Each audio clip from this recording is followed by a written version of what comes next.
ए भैया लक्ष्मण भैया, हमने देखा हारमोनियम पर लक्ष्मण भाई हैं, बगल में हमारे राकेश मास्टर साहब हैं, और यार हमारे राम सूरत भैया,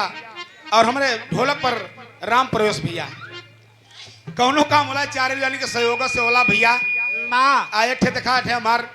भाई ना कसाई थे श्याम अवध। ठीक है बाकी सोच समझ के। और हाँ तो कुछ पर प्रसादी लोगन लिया बड़ा का भैया लक्ष्मण भैया कुछ लिया हुआ खरियानी बाजार से का लीला भाई ई जानत हुआ कि वहां तेरही में जाए के बहुत आदमी रही हैं तो ये ठेकेरा दूध सेव से कितनी प्रसादी बटाई मशीन में फ्राई या चना मिर्च बना के छिड़काई सब। अच्छा केरवा बचा ला एक जानी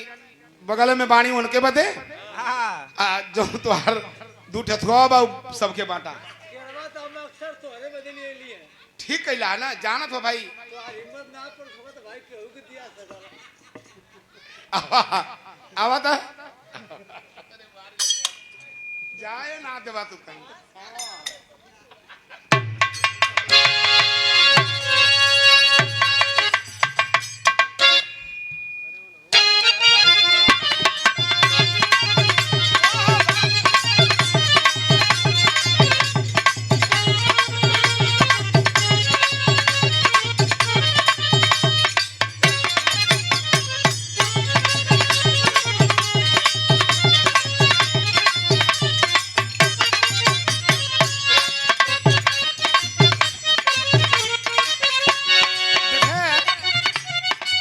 लक्ष्मण भैया ठे गीत बजा देलन। ये गीत के धोबी का लवंडा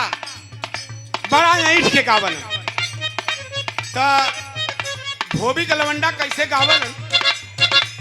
हम बतावा जाता ही कभी भी धोबी का लवंडा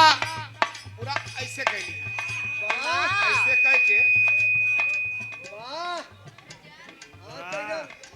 वाह सादात का दया पूरा कह लिया भैया। तू धोबी का लवंडा गावल कैसे गावल है हथवई में कलमिया गरी गरी जा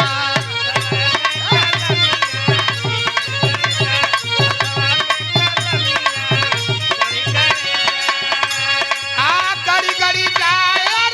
गरी गरी जा हथवई में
धोबी का लवंडा और कलर है नेताजी